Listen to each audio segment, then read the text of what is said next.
Yeah, we're going to get a bubble for you. You should do that anyway. Well, welcome everyone. I think I know everybody here. It's very good to see familiar faces. I'm Arthur Millick. I'm the executive director of the Claremont Institute's new Center for the American Way of Life here in Washington. This is the first event of many interesting events, I hope. You guys should always feel welcome to swing by, make yourself at home, maybe not for too long, but for some time in our offices. They're meant for friends to meet, convene, think through issues. Our goal, put simply, is twofold: to make the right more honest, to make it more fighting, and to make it realize what it's actually trying to preserve. And on the other hand, to fight wokeness and the institutions that it has captured over the last generation or so. And tonight we have Josh Mitchell, who is my colleague, I'm happy to say, at the Claremont Institute. He's a Washington Fellow. He's also a professor at Georgetown University. And he recently published a book, American Awakening, which all of you guys now have. It is, I think, the most penetrating and astute analysis of what wokeness is, what we call euphemistically, or identity politics, which is our word on the right, but what the left calls social justice. So please help me welcome Josh Mitchell.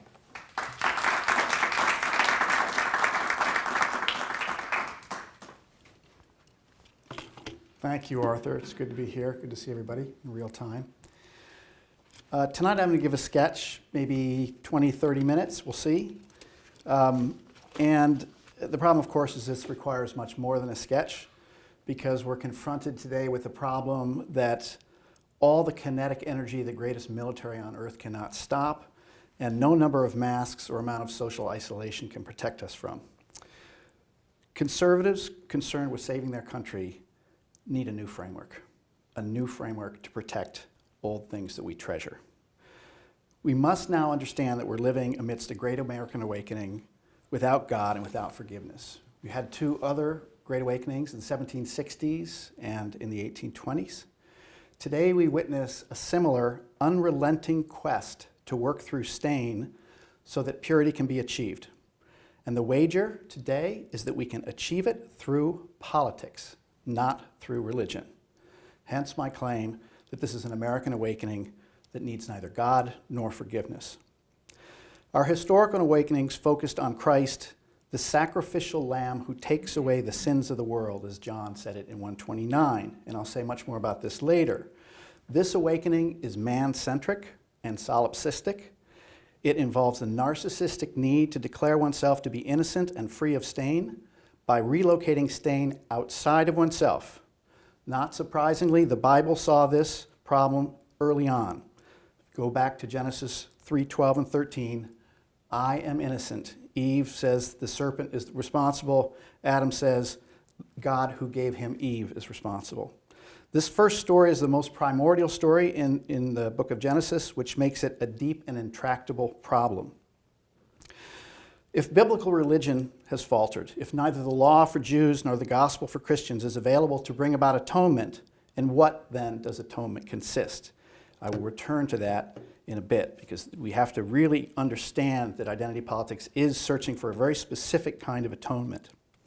But first, consider broad, seemingly unrelated evidence of this awakening that intends to rout out stain so that we can find security. First, purity. First, some words. You know them. You've been called them. Hater, denier, fascist, Nazi, Islamophobe, transphobe, misogynist, homophobe, authoritarian, and more recently, insurrectionist. These words carry the power to banish and to exile. Once they've been uttered, the compartment of both the accuser and the accused visibly changes. The accuser beams with the iridescent light of discharged rage. The accused slinks back into the darkness, shamed by the leprosy of his irredeemable stain. An unbridgeable gap has opened up between them. They stand on the opposite side of an impenetrable border wall within the community which they were both members just a few minutes ago. Identity politics adherents declare that visible borders between nations should be abolished. Yet there will always be borders. Abolish them in one place, and they will emerge in another. Identity politics erects invisible borders between the pure and the stained. Second, we talk about cancel culture, but we have yet worked out a precise definition and how it's related to those words. We talk about virtue signaling, but it's not yet precisely related to those words or to cancel culture, and we have to ask the question, how might it be? And here's my hint. Virtue is of Greek origin. What we're witnessing has nothing to do with Greek virtue, but has something to do with categories you find in the Bible. We talk about being woke, yet we've not explicitly linked it to the purge words, as I'll call them, to cancel culture or to virtue signaling. We have seriously called out TDS, Trump Derangement Syndrome, but cannot connect it theoretically to the other phenomena I'm here grouping together. What function, for example, does the cathartic rage of TDS really serve? Let's go further. We talk about clean energy and dirty fossil fuels, and know that something more than science is involved in the calls to eliminate the latter. But in what way, for example, is this related to TDS and to the other phenomena I'm identifying? We lack a theory. We hear about toxic masculinity and know there's something deeply malignant about the charge, but we do not see that it too is linked to cathartic rage. We have to figure out how. Why the word toxin, for example? Within what scheme does it achieve coherence? We hear about microaggressions and unconscious bias, but what really is going on here? Within what framework is the idea that we are guilty without even knowing it makes sense? Hint, it only makes sense within the Christian framework that gives us original sin. Identity politics is the perversion of Christianity. We hear a great deal about the need to clamp down on hate speech and intimate that its purpose is less to protect than to purge. What's the larger framework we should use to think about it?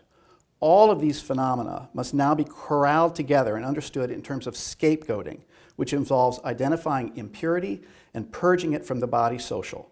Purge words are perhaps well-intended or intended to purge persons or groups from the social body. Cancel culture, cancel is again scapegoating. Virtue signaling is not virtue signaling. We have to stop calling it that. It is innocence signaling. It's covering yourself over with innocence. And as a kind of Passover ritual, go see Exodus 12:23 for the beginning of it. And wokeness too is part of this. So woke capitalism specifically is a kind of Passover ritual that pays the ransom you owe because you're white. Going green is a desperate attempt that the filth of man can be purged from the planet. Toxic masculinity is the call to purge poisons from the body social through scapegoating. Microaggressions and unconscious bias. Christianly understood, this is the recognition that all of us suffer from being self-referential and prideful. For identitarians, on the other hand, it's the call to cleanse or purify the transgressors who alone suffer from irredeemable sin and give a pass to so-called innocent victims who do not need a pass because innocence is stain-free.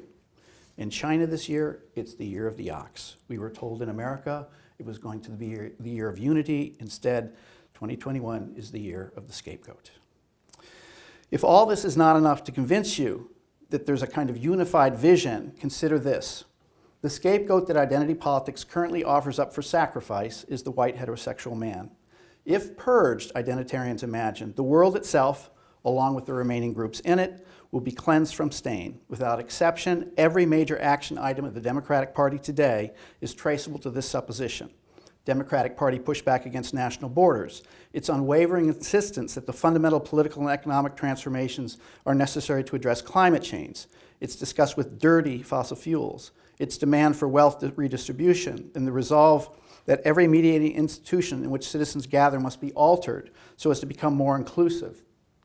All of these have as their root the supposition that the nation state, market commerce, petrochemicals that fuel it, the conventional generative family, our civic institutions, and our religious institutions are unclean because of the hand white heterosexual man has had in building and maintaining them. Question: why not analyze these phenomena under the broad umbrellas of progressivism, cultural Marxism, or multiculturalism, as so many of us are tempted to do today? Yes, like progressivism, identity politics makes the state grow stronger, but progressivism is not the source of identity politics. Progressivism concluded that it was not, citizens were not up to the task of self-governance and therefore sought rule by expertise.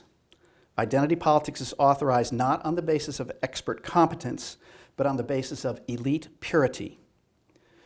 Yes, identity politics, like cultural Marxism, marches through our institutions.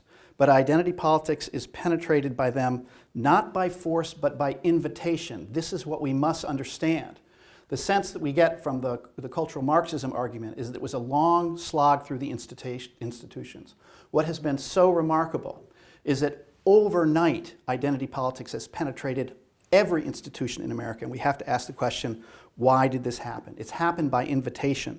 Black Lives Matter has raised over $90 million from corporations in the last year. By invitation. K through 12 is embracing 1619 curriculum across the country by invitation. Marxism is immiscible with the American regime. Class is not a native category to liberal America. That's why it could not work. That's why it had to be a long slog through the institutions. Identity politics plays on the central category to American civilization, and that is biblical guilt. Marx captured Europe. Freud, who was concerned with psychological guilt, captured America. We have to understand the difference. Multiculturalism, let's be generous. It seeks to expand the franchise to groups that pluralism purportedly rendered invisible. Identity politics is spiritual eugenics, fixed on your intersectionality score, which seeks not the full visibility of everybody, but the invisibility of many, notably white heterosexual males, as the necessary cost for making others visible. So where does identity politics come from? The immediate cause, I think, is the collapse of the mainline churches post-Vietnam. Identity politics is the migration of the categories of purity and stain out of the churches and into politics. The Pew Charitable Trust recently did, you know this, the study which so many Americans now call themselves nuns. And my argument is, you're looking in the wrong place and you're asking the wrong question. America is still captivated by the categories of purity and stain, and the churches gave up on giving it to them. And so what they did was they moved out into the realm of politics, and now young people have a spiritual economy on the basis of which they can assess purity and stain, and that's called identity politics. And that's why the churches have been abandoned, because they have given up on that charge.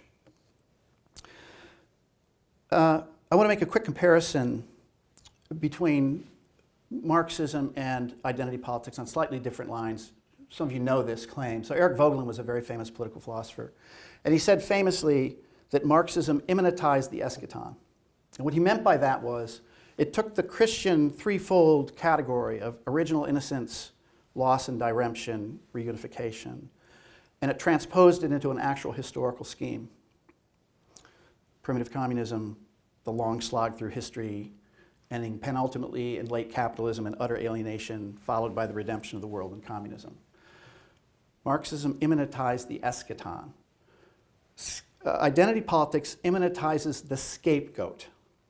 Because with Christianity, you have a divine scapegoat who takes away the sins of the world.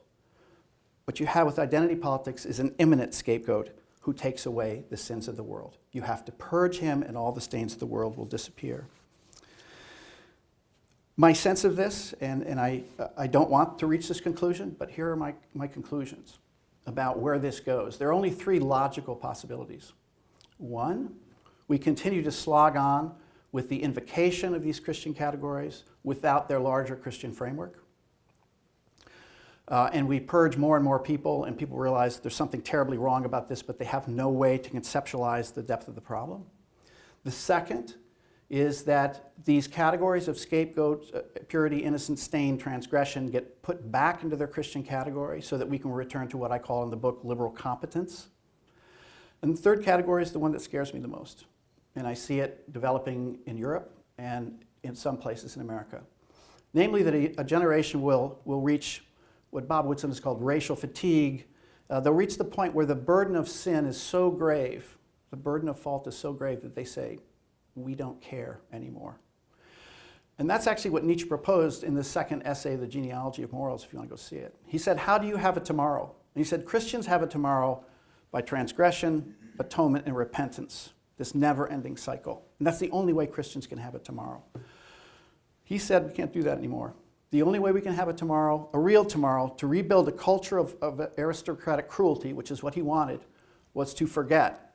And so the movements on the alt-right that are now doing this are saying, yes, America had slavery, and we don't care. We're going to forget. And especially in Europe. Yes, there was colonialism. Yes, there were 2 world wars. Yes, there was the Holocaust, and we don't care. We're going to forget. These are serious threats, and they are nearly invited by identity politics, because identity politics points out the burden of your stain with no possible way of repentance. Let me tell you quickly about the identity politics plan. You know it. It's diversity, equity, and inclusion. It's diversity, but not pluralism, as Madison understood it.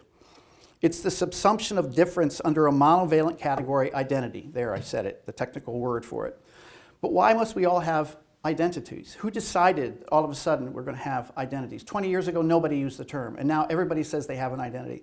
I would strongly urge you, as conservatives, to reject the category entirely. Never use the word, I have an American identity, and never ask the question, and I've heard this in conservative circles, what is the American identity? Get rid of the term. Don't play the game. Don't play the game also by advocating viewpoint diversity. We're not going to win within that. Abandon the idea. The objective should not be to work within the framework of diversity, but to reveal that the call for diversity is no such thing at all. Third, diversity is a political program ostensibly committed to group visibility, but which recognizes only certain members of groups. Trump supporting whites, black conservatives, traditional mothers, conservative gays and lesbians cannot exist within the rubric of diversity, hence the Clarence Thomas problem on the left. Second, equity, but not equality. Equality in the form of equal access is concerned with giving even the least among us a chance to advance. Equity is concerned that members of certain groups, often well paid already, get even because of the bigots if you're black or the misogynists if you're a woman who have up to now stood in your way. Equity intends not just redistribution, but also retribution, which is its deeper motivation. Elites in universities and corporations want equity. Non-elites simply want equality of opportunity. Equity is anti-equality. It seeks to purge. Purging is the new fairness on the left. Inclusion, third, via excision. Pluralism handles difference in a different way. Within pluralism, you have the rule and then you have the exception to the rule. And a robust pluralistic society will work in exactly that way. And so it will defend traditional families and our churches. And it might say, but on the edges, because we're a liberal, tolerant society, there are these other things, exceptions to the rule. But in identity politics, the exception is the rule, which is to say the farther out you go, you must abide by that exception. So now if you're going to push transgenderism, it turns out that you are heteronormative and cisgender if you're not tolerant of that group. So we have 2 choices. The exception to the rule and the exception is the rule. And we have to fight for the former and show that the latter has nothing to do with inclusion. It has everything to do with excision. More on the identity politics plan. In what does atonement consist? In America, you atone for racial guilt by renouncing all of the institutions implicated by it. Renounce the generative family, the churches, our history, and our monuments, our founding, our nation. In Europe, you atone for colonialism, 2 world wars, and the Holocaust by renouncing your nation, which is the project of the EU today. So what does the identity politics plan look like in practice? Further growth of the state to save us from systemic racism that is so grave that none of the Tocquevillian mediating institutions can save us. It also means the ugly collaboration of elite whites and elite people of color against the least among us. Non-elite whites in this equation are racists. Non-elite people of color are much needed permanent dependents of the state that proves systemic racism exists. Also, you will have the never-ending fixation on the scapegoat. During the Kavanaugh hearings, it was misogyny. Every man was a rapist. Today it is racism, which aims at scapegoating whiteness. Soon it will be not climate change, we shouldn't call it that. We need to call it what it is, climate stain. That's what they're really concerned about, okay? One Emmanuel Goldstein, my reference is 1984, some of you know this, one Emmanuel Goldstein after another to keep citizens in a perpetual state of cathartic rage, which makes it impossible for us to build a world together. Tocqueville said, a tyrant will forgive citizens for not loving him, provided they do not love each other. The greatest way to concentrate hands in the power of the state is to make it impossible for us to work together, and the cathartic rage of identity politics is the perfect recipe. What we must do. First, we have to gather all the phenomena together under the umbrella of scapegoating. No more word or concept sloppiness. We have all these disparate phenomena, we call them different things, but we have to now focus all of our energies on renaming them. When somebody says it's cancel culture, no, it's scapegoating. We have to go through each one of these and identify them as an aspect of the scapegoating identity politics. We have to alter the language. All these aspects, are aspects of the same problem, the pathetic hope that by scapegoating and purging a group from the body social, all uncleanliness can be removed and we can build a world free from impurity. That is the project. Also, I think we have to remind everyone that scapegoating identity politics undertakes is a sick derivative of the Christian understanding of the divine scapegoat who takes away the sins of the world. Identity politics seems to be anti-religious. It is a profound distortion of Christianity, and we have to remind people of that every step of the way.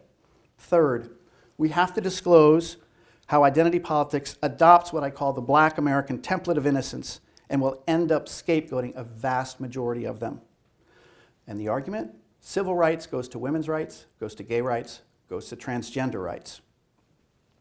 Can it be the case, however, that Black Americans who, like Martin Luther King, believed in the generative family and the church can really be purged because they're now heteronormative and attend a homophobic church? How can this possibly be so? Black Americans are the greatest ally America has as a whole. I've said this on a number of occasions. Only Black America has the moral authority to call an end to this tomorrow. And this is why people like Bob Woodson and Glenn Lowry and Ian Rowe and Jason Riley at the Wall Street Journal, there's a whole bunch of them who see this very, very clearly, and we need to work together with them. I think also we have to refuse the category white on government forums and in public and private conversations. We need to return to national origin. If we must abide by 153 pronouns, why must so many of us abide by the unequivocal category of white? Refuse the category. Arthur is, I think, on the absolute forefront of the problem of hate speech. The difficulty is once cathartic rage gets started, one can see how the First Amendment protections are going to be overrun. And so we have to support Arthur and everyone who is trying to the best of their ability to push back against this hate speech. They're not trying to protect hate speech, they're trying to purge its cathartic rage. That's what this is all about. As we all know, once that gets started, it's really, really difficult to stop. And as we will see whether in fact, the First Amendment is strong enough to protect us. One last thing, which I just realized the other day. We have foreign friends. Some of you may be following this. Macron is really upset about how wokeness is penetrating the French universities. We have to work with these people. Okay, this is not just something we can work out in the American context. Europe is faced with this too. Finally, a strange word of hope, because while I sound like I'm despairing, I'm actually not. Because here's the good news. The categories are biblical categories. Transgression and innocence, purity and sin. These are biblical categories. And so what we're faced with is a profound distortion, an enemy in effect that has emerged from within. A deep distortion and perversion of the fundamental Christian understanding about how sin can be overcome. Let me stop there. It's all in the book. I'm happy to talk with you about it.